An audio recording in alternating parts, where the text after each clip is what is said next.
Pai Celeste, nós te damos graça por estarmos aqui, para aprender mais da Tua Palavra, para aprender mais de Ti, Senhor. Obrigado por esse privilégio, que tudo que a gente vai aprender hoje possa realmente transformar nossas vidas, nos tornar mais parecidos com Jesus, Senhor. Afinal de contas, essa vida só vale a pena ser vivida se for para caminhar e Te conhecer e ser como o Senhor. Nos ajuda nessa manhã, ó Deus Santo, a glorificar o Teu santo nome uns com os outros, enquanto a gente interage e aprendemos do Teu Evangelho, Senhor. Que o Teu Evangelho seja o centro da nossa vida de verdade. No nome de Jesus. Amém. Amém. Gente, bom dia a todos, né? A gente vai falar um pouquinho aí. Na semana passada nós falamos sobre 2 pontos importantes, né? Falamos sobre a criação e falamos sobre a queda, né? Então, sei que todo mundo foi para casa na semana passada na queda, né? Todo mundo caiu. E aí hoje a gente vai começar a subida, que a gente chama da restauração à redenção, né, que acontece. Eu sei que aqui a Tarina deve gostar daquelas histórias onde a princesa, precisa do príncipe para resgatar, aquela coisa toda, né? Algum sofrimento. Na verdade, quando a gente pensa na questão da história humana, nós pensamos na queda, que foi o que a gente saiu na semana passada aqui, que o homem desobedeceu a Deus, e por conta disso ele passou pela questão da queda, se afastou de Deus. Há um processo de restauração que Deus vai fazer em relação à questão do homem. Essa é uma demonstração de amor, que vai a partir da história da humanidade, e essa história vai desenrolar em alguns fatos bem importantes nas Sagradas Escrituras, né? A gente pode dizer que desde a eternidade Deus já tinha um propósito de resgatar o homem, né? Porque o homem caiu e Deus é um Deus onisciente, né? Onipotente, então ele já tinha esse propósito. O projeto de Deus não é surpreendido e aconteceu agora, o que eu vou fazer? Não, Deus não é surpreendido pela história da nossa vida. Deus é um Deus soberano sobre todo o universo. E alguns fatos, eles vão marcar essa questão da restauração. Deus começa com um povo, né? E esse povo ele vai iniciar com o chamamento de Abraão, né? Vocês já ouviram falar de Abraão? Deus chama Abraão para que da família de Abraão construa alguém que vai restaurar o povo de Israel. E aí só tem um problema, né? Eu acho interessante alguns desafios para Deus. Primeiro que Abraão, ele é já velho e a esposa dele ainda é estéril. Então você imagina essa questão. Eu acho muito interessante na história do povo de Deus que o milagre ele acaba fazendo parte para que os homens não pensem que não foi mérito meu, foi uma ação minha. Por isso que nós cremos na soberania de Deus, nós cremos que é Deus que age todo o tempo, né? Deus que age todo o tempo, porque havia primeira impossibilidade, Sara, a esposa de Abraão, era estéril. Segunda impossibilidade, eles já eram muito velhos. Sara já havia cessado o período menstrual, como sabe que é o período reprodutivo da mulher, né? Já havia entrado na menopausa, toda aquela questão, então era impossível aos olhos humanos que ela pudesse gerar vida. Mas Deus é o Deus que intervém na história.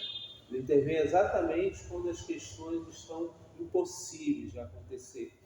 E Sara, assim como todos nós, busca resolver a situação, dar uma ajuda a Deus, assim como às vezes a gente tenta, né? Vamos ajudar Deus, porque Deus está meio perdido nessa coisa toda, né?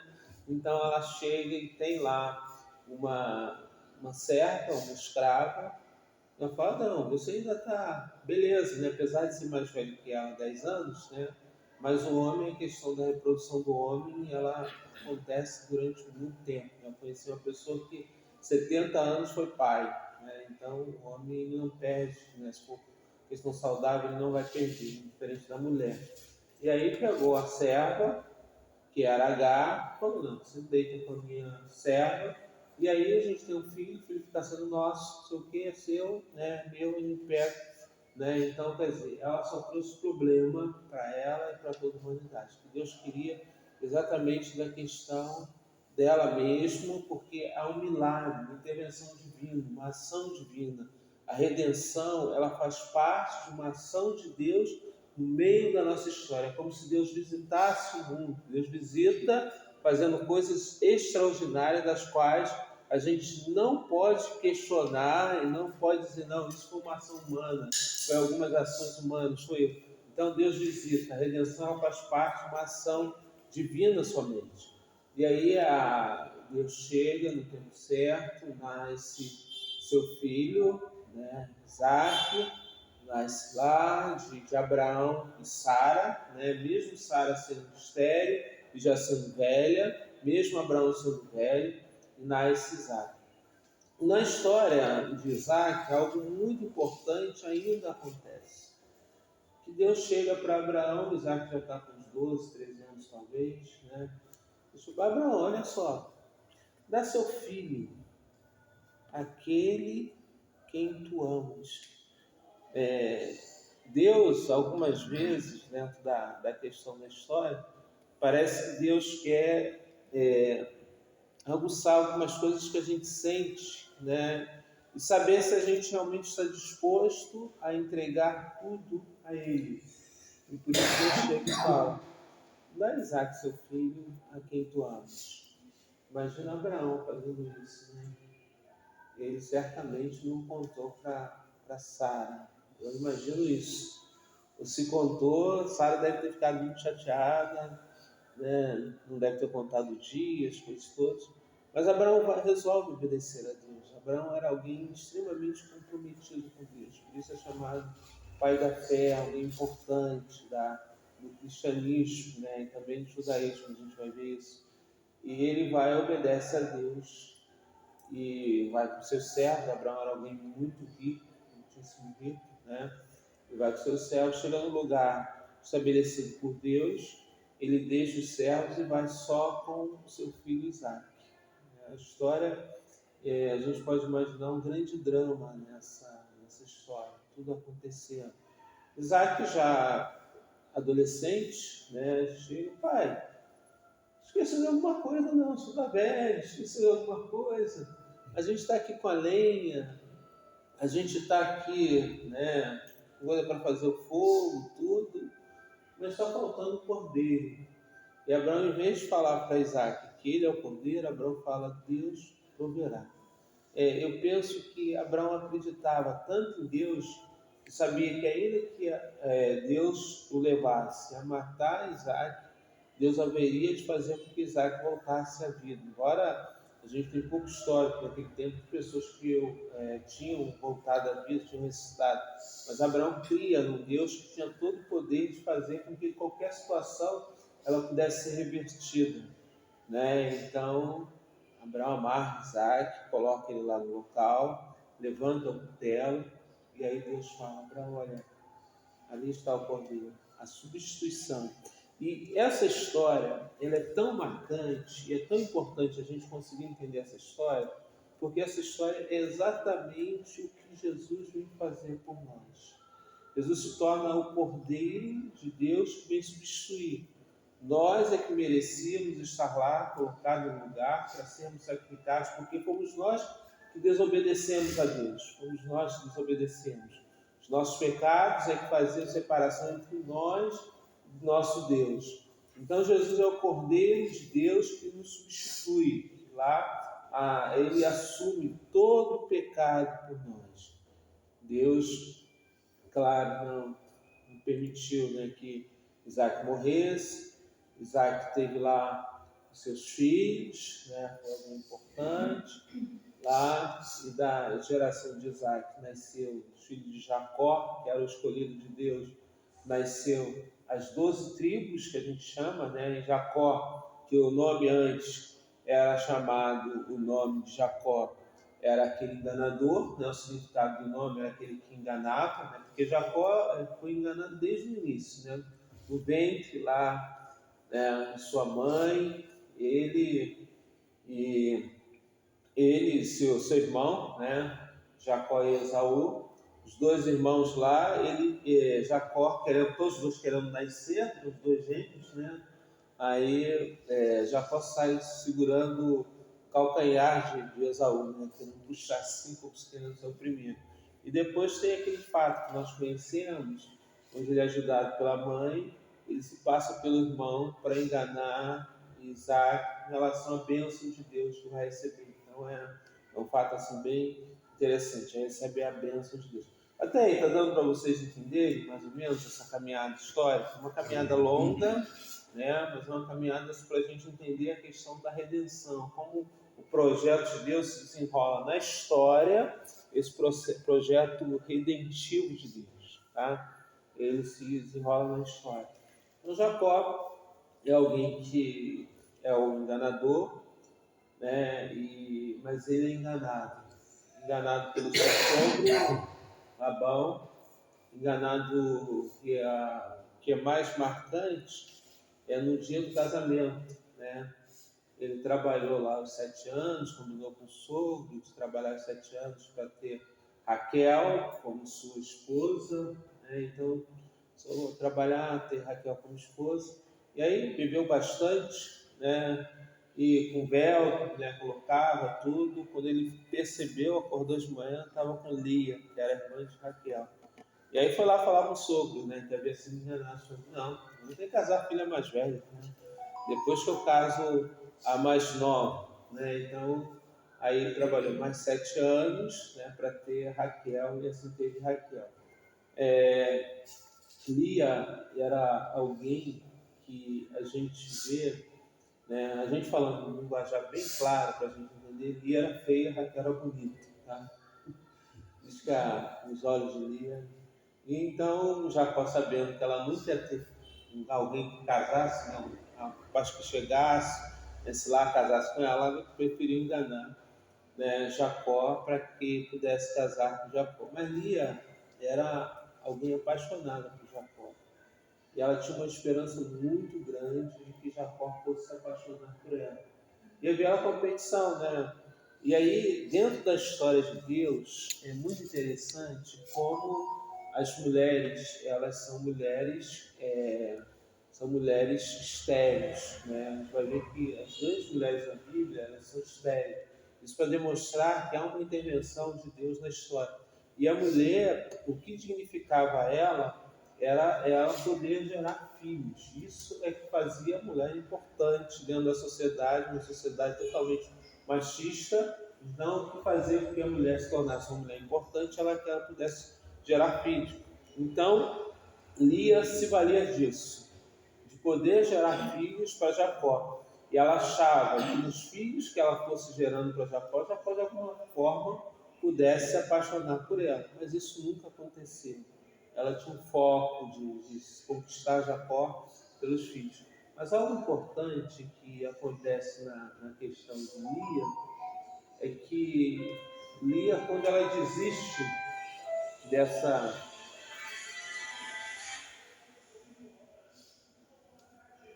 Lia, quando ela desiste, o texto bíblico é muito interessante, porque ela parece que, no texto bíblico, ela desistiu de querer agradar Jacó pelos filhos.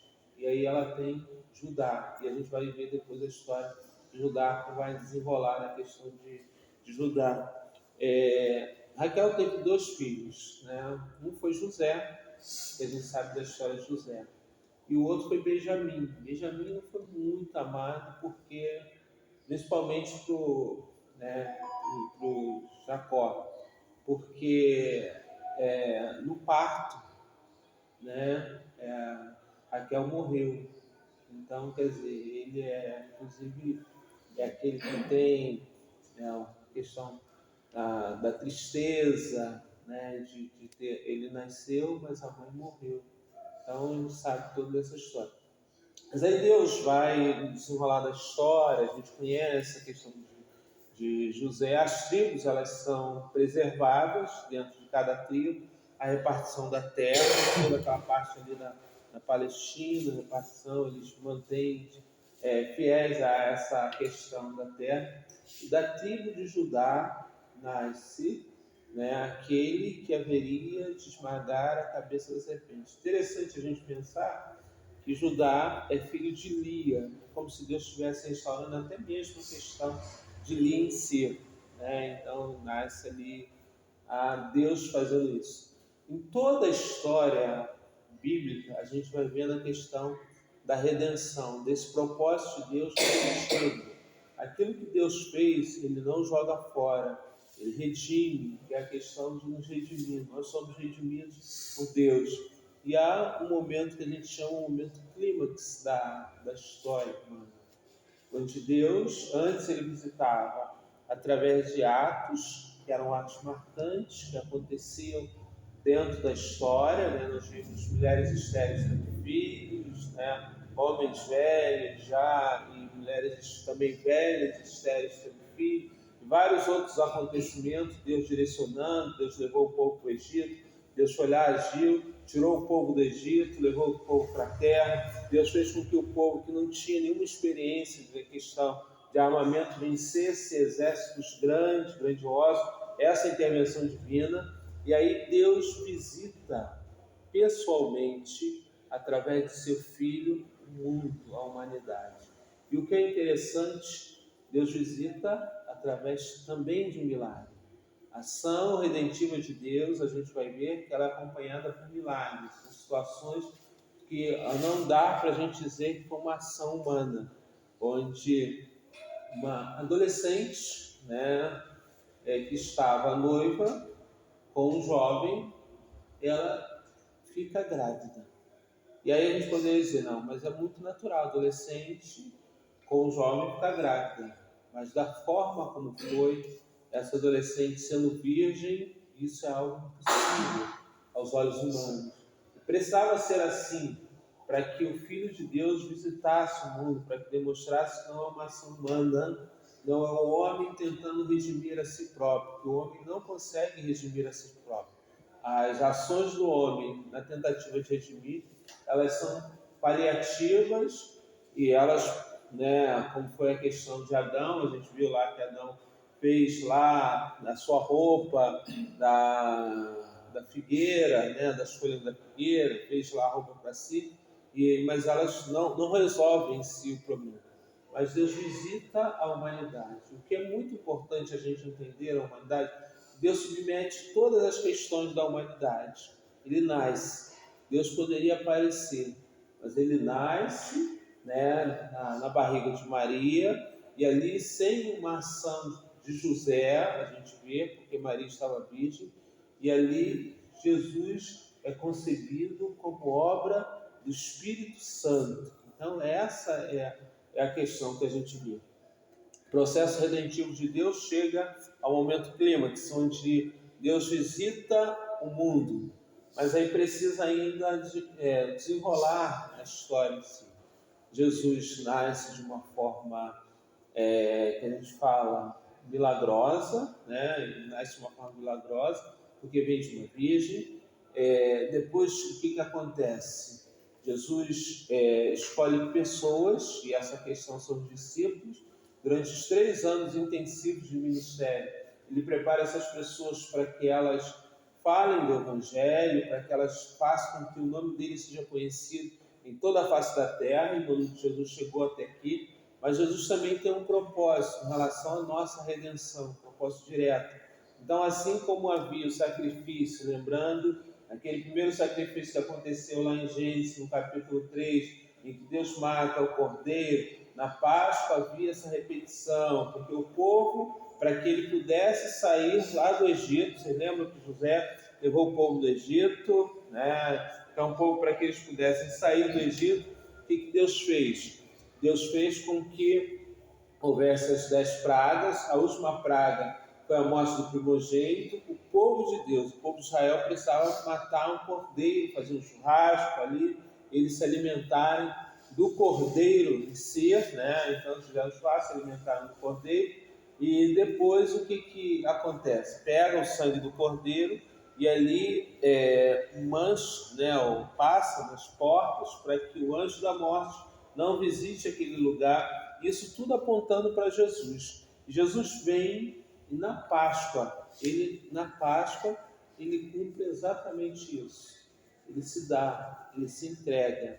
Ele é o Cordeiro de Deus que se entrega. É como se o sangue de Jesus cobrisse toda a nossa nudez, fizesse com que o nosso relacionamento com Deus ele passasse a ser não mais um relacionamento que era um relacionamento distante por conta do nosso pecado, mas Jesus suga o nosso pecado.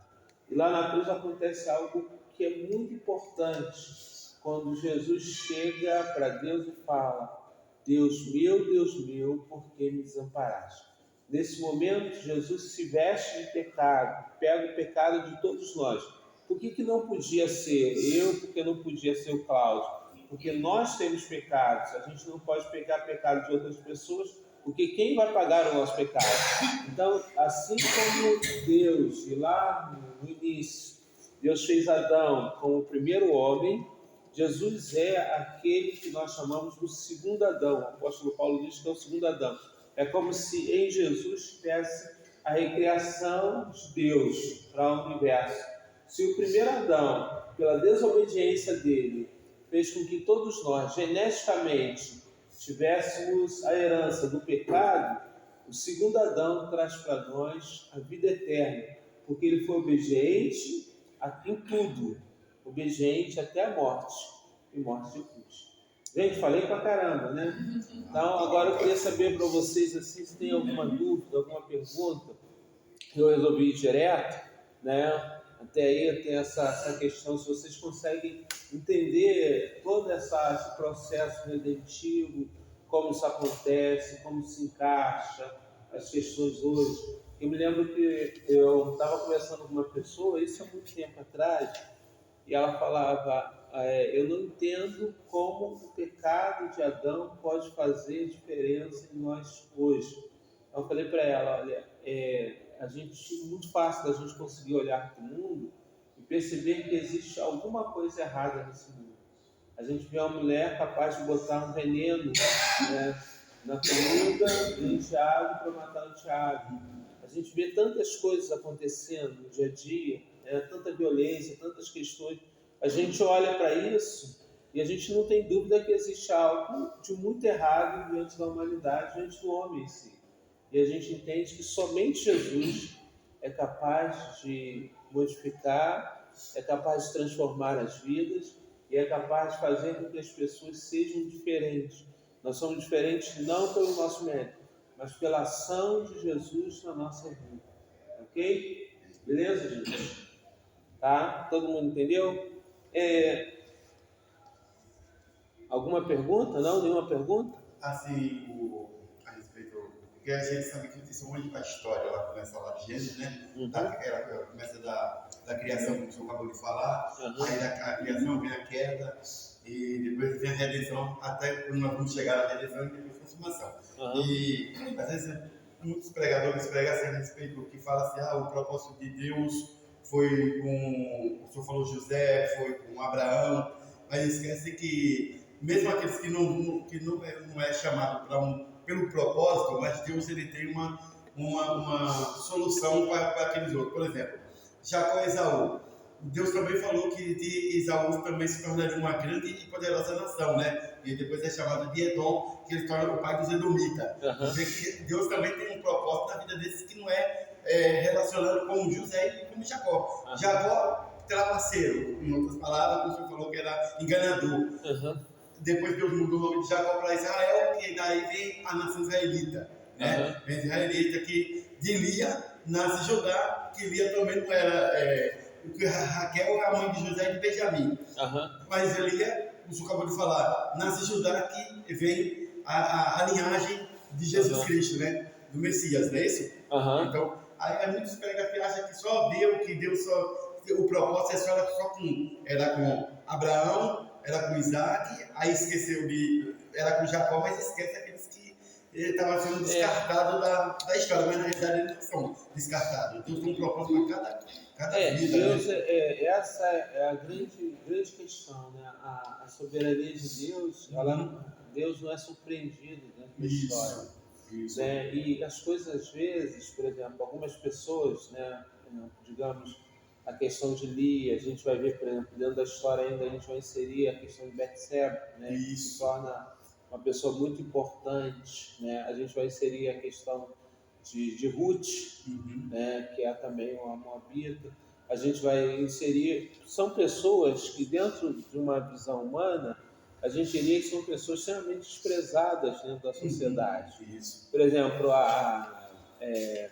Lia, Raabe, né, que era uma prostituta, Raabe, que era uma prostituta, elas são pessoas extremamente desprezadas na história, né? A gente vai ver, por exemplo, Lia, ela não servia para ser Miss Brasil, né? Coitada, só deveria, diz que os olhos dela, os olhos assim, meio coisa lá, sei lá, sabe? Né? A Bíblia fala dessa questão, mas ela foi a mãe de Judá. Então, a gente consegue entender que Deus, todo o tempo, está pegando uma história que seria uma história impossível de ser restaurada. Né? O meu grande sonho é ser amada por Jacó, né? E tudo, Jacó bonitão, não sei o que, ele ama minha irmã e aquela coisa toda. Então, essa disputa, essa questão.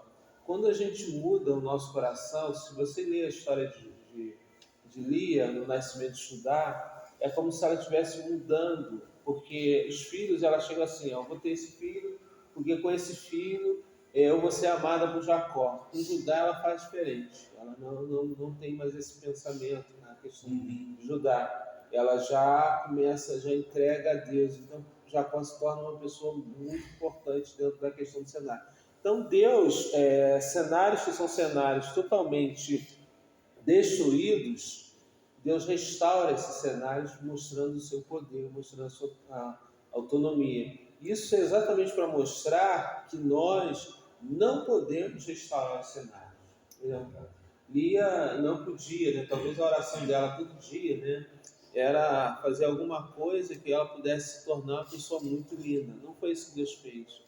Né? Ela precisava aceitar quem ela era, e Deus trabalhou o seu coração, trabalhou a sua vida. Às vezes Deus muda, não as questões que nós imaginamos que Deus deveria mudar, mas Deus às vezes muda o nosso pensamento a respeito de algumas coisas, porque nós pensamos que o nosso problema às vezes é algo específico, mas o nosso problema às vezes é muito maior, tá? É muito maior do que aquela questão em si.